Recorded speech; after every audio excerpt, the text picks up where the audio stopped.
బెల్లంకొండ సాయి శ్రీనివాస్, మంచు మనోజ్ మరియు నారా రోహిత్లు నటించిన సినిమా భైరవం. విజయ్ కనకమేడల దర్శకత్వం వహించిన ఈ చిత్రాన్ని పెన్ స్టూడియోస్పై డాక్టర్ జయంతిలాల్ గడార్ సమర్పణలో శ్రీ సత్యసాయి ఆర్ట్స్పై కేకే రాధామోహన్ నిర్మించారు. మరి ఈ సినిమా ఏ మేరకు ప్రేక్షకులను మెప్పించిందో ఇప్పుడు తెలుసుకుందాం.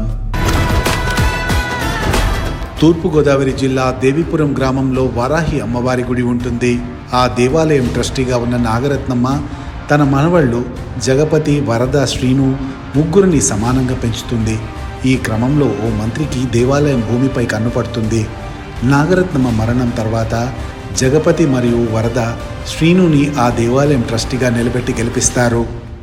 అయితే అనంతరం జరిగిన కొన్ని నాటకీయ పరిణామాల క్రమంలో ప్రాణానికి ప్రాణంగా భావించే వరదను జగపతి చంపాల్సిన పరిస్థితి వస్తుంది.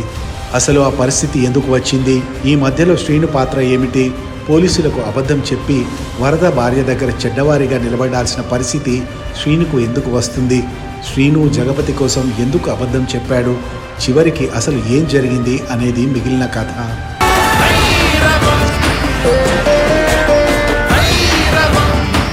కథా నేపథ్యంతో పాటు ప్రధాన నటీనటుల నటన మరియు వారి పాత్రలు ఆకట్టుకున్నాయి. బెల్లంకొండ సాయి శ్రీనివాస్ శ్రీను పాత్రలో పరకాయ ప్రవేశం చేశాడు. ముఖ్యంగా అతనికి పూనకం వచ్చిన ఎపిసోడ్లలో చాలా బాగా నటించాడు. వైల్డ్ యాక్షన్ ఎలిమెంట్స్తో పాటు ఎమోషన్స్తోనూ శ్రీనివాస్ మెప్పించాడు. అలాగే డాన్స్, యాక్షన్ సీన్స్లో కూడా అదరగొట్టాడు.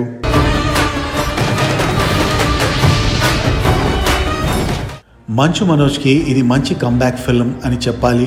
మంచిగా కనిపిస్తూనే నెగిటివ్ షేడ్స్ ఉన్న పాత్రలో మనోజ్ అద్భుతంగా నటించాడు. ముఖ్యంగా తన పాత్ర పరిస్థితులకు తగ్గట్టు వేరియేషన్స్ చూపిస్తూ మనోజ్ నటించిన విధానం ఆకట్టుకుంది. పైగా తన బాడీ లాంగ్వేజ్తో కొన్ని యాక్షన్ అండ్ ఎమోషన్ సీక్వెన్స్లో తన న్యాచురల్ లుక్స్తో మంచు మనోజ్ సినిమాకి హైలైట్గా నిలిచాడు.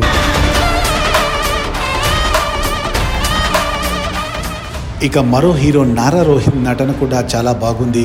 సినిమాకి మంచి ప్లస్ పాయింట్ అయ్యింది. సెటిల్గా ఉండాల్సిన పాత్రలో నారా రోహిత్ పర్ఫార్మెన్స్ కూడా పాత్రకు తగ్గట్టుగానే ఉంటుంది. ముగ్గురు హీరోలు ఎక్కడా తగ్గకుండా పోటాపోటీగా ఆకట్టుకునేలా నటించారు. అదితి శంకర్, ఆనంది, దివ్య పెళ్ళై తమ పాత్రలో ఒదిగిపోయారు. ఇక మామ పాత్రలో నటించిన గోపరాజు రమణ కూడా బాగా నటించాడు. అజయ్తో పాటు అలాగే మిగిలిన నటీనటులు కూడా తమ పాత్రల పరిధి మేరకు బాగా నటించారు. దర్శకుడు రాసుకున్న action episodes and emotion scenes బాగున్నాయి. ముఖ్యంగా కోర్ ఎమోషన్స్ చాలా బాగున్నాయి.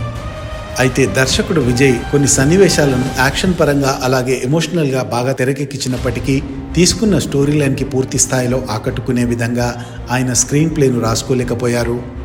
ముగ్గురు హీరోలు పోషించిన ప్రధాన పాత్రలు, ఆ పాత్రల తాలూకు ఎమోషన్స్ను మరియు వారాహి అమ్మవారి ట్రాక్ను బాగా డిజైన్ చేసుకున్న దర్శకుడు అంతే స్థాయిలో ఈ భైరవం సినిమా ట్రీట్మెంట్ రాసుకోలేదు.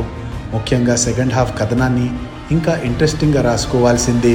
సెకండ్ హాఫ్లో కొన్ని సన్నివేశాలు స్లోగా మరియు రెగ్యులర్గా సాగాయి. నిజానికి second half starting and climax బాగున్నా మిగిలిన స్క్రీన్ ప్లే కూడా ఇంట్రెస్టింగ్గా ఉంటే బాగుండేది. అలాగే హీరోల మధ్య మనస్పర్ధలను ఇంకా ఎస్టాబ్లిష్ చేసి ఉంటే బాగుండేది. శ్రీనివాస్ ప్రేమ కథను ఇంకా బలంగా ఎస్టాబ్లిష్ చేసి ఉండాల్సింది. అలాగే విలన్ పాత్రలను ఇంకా బలంగా రాసుకొని ఉండాల్సింది. మొత్తానికి కథనాన్ని ఇంకా ఆసక్తికరంగా మలిచే అవకాశం ఉన్నప్పటికీ దర్శకుడు విజయ్ కనకమేడల మాత్రం తన శైలిలోని సినిమాని ముగించారు. సినిమాలో బ్యాక్గ్రౌండ్ స్కోర్ బాగుంది. సంగీత దర్శకుడు శ్రీచరణ్ పాకాల అందించిన పాటలు ఓకే అనిపించాయి. నిర్మాత కేకే రాధామోహన్ ఎక్కడా కాంప్రమైజ్ కాకుండా ఈ చిత్రాన్ని నిర్మించారు. ఆయన నిర్మాణ విలువలు చాలా బాగున్నాయి. ఇక ఓవరాల్గా చూసినట్లయితే ఈ భైరవం సినిమాలో మంచు మనోజ్, బెల్లంకొండ సాయి శ్రీనివాస్, నారా రోహిత్ల నటన, యాక్షన్ సీన్స్ మరియు వారాహి అమ్మవారి ట్రాక్ బాగున్నాయి. క్లైమాక్స్ కూడా ఆకట్టుకుంటుంది. ఈ సినిమా అన్ని వర్గాల ప్రేక్షకులను పూర్తిగా ఆకట్టుకోలేకపోయినా ఇందులోని పవర్ఫుల్ యాక్షన్ ఎలిమెంట్స్ మరియు ఎమోషన్స్ యాక్షన్ ప్రియులను మాత్రం ప్రత్యేకంగా ఆకర్షిస్తాయని చెప్పడంలో ఎలాంటి సందేహం లేదు. మరి మీకందరికీ ఈ సినిమా ఎలా అనిపించిందో కామెంట్ రూపంలో మాకు తెలియచేయండి.